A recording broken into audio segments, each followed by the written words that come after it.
Okay, y'all, so welcome back to another video. Welcome back to my channel.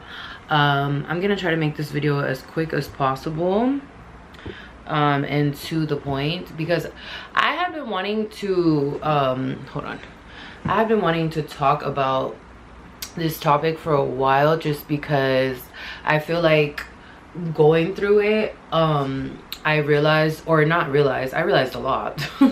But aside from that, I feel like every single person, as a result of me going through what I'm gonna speak about, I feel like every single young person I come across, I'm like, please don't do this, please. Like, it's like in me to really educate the people. And I wanted to talk about why I left social work. And oh my goodness, why the fuck, about why I left social work, and just kind of like my journey. And dude, it's crazy because you can even look at like my previous videos and stuff. Like, I don't know, I really did try, but yeah, let's just get into it. Hopefully this is an informative video and it helps you or somebody that is considering getting into social services. Hopefully you get to understand a bit more about the field and like what the fuck you're signing up for. Whoever, okay you guys, I'm filming in my room, so excuse the loud freeway noises. But yeah, so the first and fucking foremost, bro, the pay. Let's address the pay. And it does not matter with what, you can have a PhD at this point. Actually, let me not misspeak, because I think that if you actually want to get paid like bare minimum and like make a good salary within social work, there we go, within social work, you need bare minimum a master's. And if you went to college, you already know that what's it called, you already know that getting a bachelor's degree is already doing the most, and an extremely difficult, lengthy process. It makes you go through so much just trying to get one degree. So it was to my surprise when I graduated, I really thought I was gonna get like welcomed with arms open and just like find a job super quickly. Like, I really did not think it was going to be an issue to find a job, let alone make decent money. Because in my mind, not that I was entitled, because I come from an immigrant background, so I'm that's the last thing I am. I understand everything comes with hard work, but it was one of those things to where I was living on my own. I've been on my own since I was like 20. But this was like, I want to say like my second apartment situation that I was moving into. I had one roommate, and this is like 2019, before the pandemic hit in 2020. And honestly, like, it was so fucking difficult to even get my foot through the door. Like, I graduated and it was hard to even find a fucking job, which is not new, you know what I mean? Like, obviously it's hard for everybody, but it's more difficult when you have like rent lingering and like bills, like real bills that like the government doesn't give a fuck if you have the money to pay or not. Like, it's expected from you. So it's just a lot of pressure, very stressful. And then on top of it, you guys, again, like the environment that you're going into, like social work is not easy at all. Like, you can be the most compassionate, the most like kindest human on planet Earth, and it's like it will suck the soul out of you, like because of how draining it is. And I will get into that because again, like I should have done this video a long ass time ago, because I feel like if I was told these things, I feel like people just told me that it was that they didn't pay. So like my parents, my mother actually worked for a nonprofit. It was like a preschool or whatever, and my dad is an entrepreneur. So my mom, like when she told me like about, she was just telling me that like they don't pay a lot. And I was just kind of like, well, I was in that mindset of like, what do you mean? Like I'm trying to help the world, like you guys. Yeah. And I will talk about homelessness too. I don't know if I'll get to it this video, because it's such a lengthy like issue that it takes longer than one video to discuss how that issue is. Whatever, that's another video. But the point is that, again, like, it was just, I felt like initially I just did it because not only was I passionate for helping people, but like, you guys, I had my own like student org in college. It was called the UNS. I was trying to make it a nonprofit to help homeless people, all these different things. So I was like really tapped in, like trying to do my part. But honestly, once I started working in the field, it was like that shit went out the window. Like, it killed my spark. And it, not that it makes you, not that it stops you from being a good human, because I'm still a great human, and I still do my part, and I will still help in any way that I can. But I just, working in the system, you see so much fuckery. Like, I don't think people understand. And it's like, you see people with social services, the thing that will never be, and I've said this plenty of times, I'm sure I've said it in a video on my channel at some point, but like, with social services, it's one of those things that like, it will never be like linear. Like, it's never gonna be like a you know, like just a simple line of work or institution, because not only is there so much money that goes into it, but then the way that the funds are divided, and then also the way that some people literally dedicate their lives to finessing the system. And you may think that's all fun and games, but at the end of the day, that's taken away from the people that actually need the help. Because if you don't need the help, social services was created to, and welfare and all that shit was created to help people that are in fucked up situations to get back on their feet, or to get the resources that they need. And again, we live in a society where that is not linear, and people abuse it. And I'm sure that that's not just unique to California.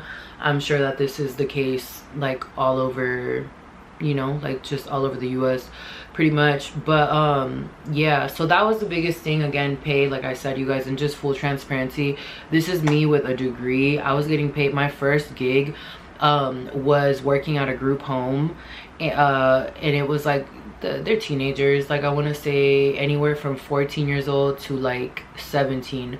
And again, I did my part. You have to have thick skin to work at a group home. The hours were crazy. I think I was working from like 3 p.m. to 11 p.m. It was wild. Some days I would work doubles, so I would work from 3 p.m. to 11 p.m. and I would then stay from 12 a.m. to 7 a.m. until the other shift came in. And when I tell you guys, like, it was the most draining time of my life, because they were paying me $14.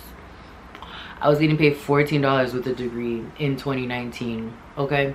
And I'm pretty sure, anyway, that was my first social services job. After that, I got a job at Interfaith Community Services, which was a homeless services type of like nonprofit. And I had worked with them previously when I was in college, so I was like looking forward to, you know, like working there. Girl, whew, when I tell you, I have the nothing but bad memories from that place. The management was terrible. They don't give a fuck about what you got going on at all. They expect you to deal with these clients on a daily basis. On top of it, input all this data, which is another thing I'm gonna talk about. Input all this crazy amount of data that don't even make no sense. And so it bears the question of like, do y'all want me to help people, or do y'all want your data so you can get the funding to continue to, you know, get your grants and your federal funding and whatever the fuck. So it got real tricky. I was also working like at a social services like place, like a office, but then also like I worked at a high school as well, that we like partnered with the high school to help students that were transitional youth, which is basically like just kids that need extra support and extra guidance and stuff like that, which I loved that part of my job. Again, this is my second job, you guys, and at this point I'm making like $17.50. Like, they wouldn't even give me the full 18. Like, and again, still struggling, like barely making ends meet. I was drained, exhausted, and then I also was going through a breakup during that time as well. So fast forward, this is 2020. I get laid off during COVID, and then it was probably like the best thing that could have happened. After that whole situation, I get another job, and this is, we have arrived at my last social services job. Okay, mind you, the timeline is from 2019 all the way to 2022. Had to be, yeah, 2022, you guys. So I worked in social services 2019, 20, 21, 20, 4 years, 4 long ass years. Okay, those years feel like an eternity. So the last job that I had was homeless outreach worker. I'm pretty sure I have a vlog on my channel. That was the one that completely crushed me, and I literally was like, I'm throwing in the fucking towel. I can't do this anymore, and I need to find I need to switch industries, aka why I'm a marketing girly now.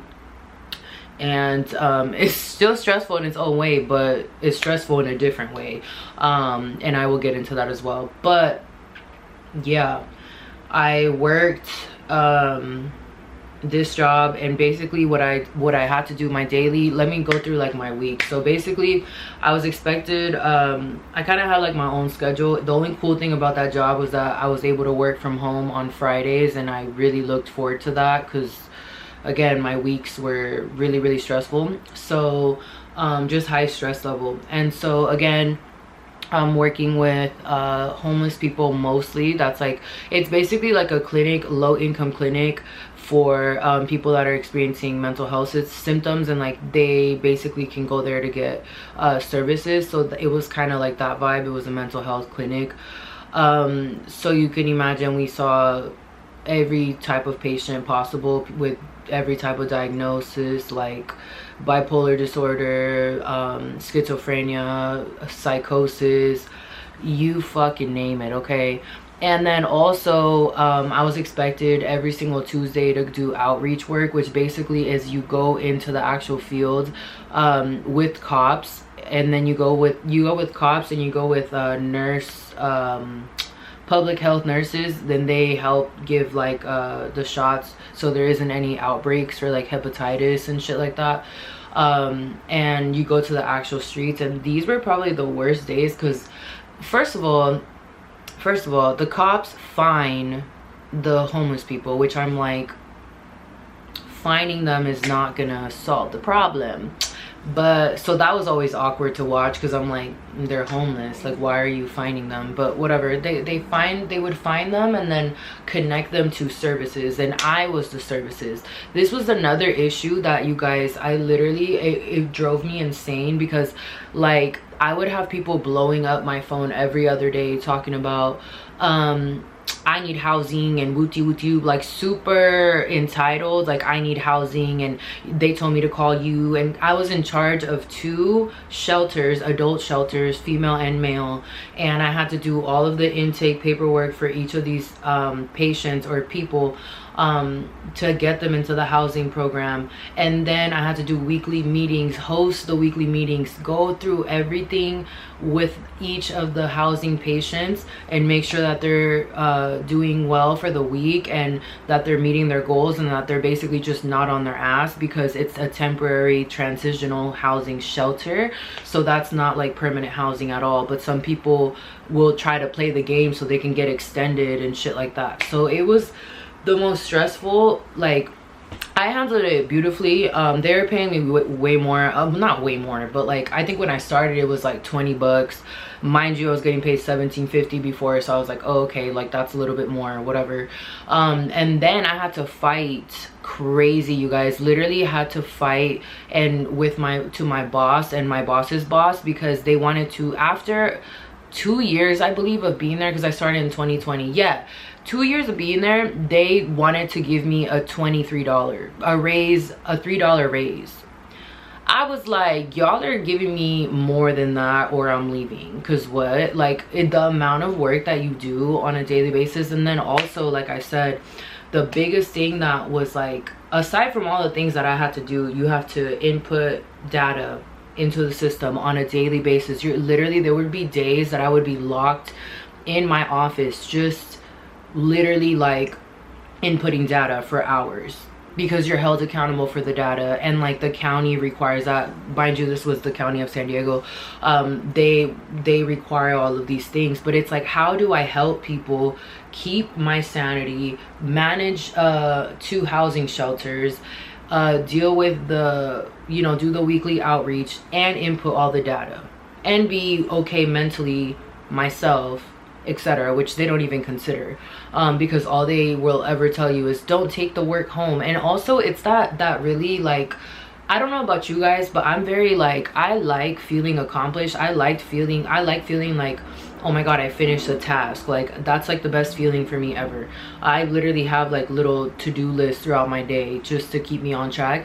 And it was those type of jobs that it's like a never-ending like list. Like you're just never going to be done. You're never going to feel a sense of accomplishment, because once you're done with that, there's 1,000 other things. So you guys, it took me literally because of my persistence, and I did not give up, because again, I could have easily just gone from that job to another like social services job.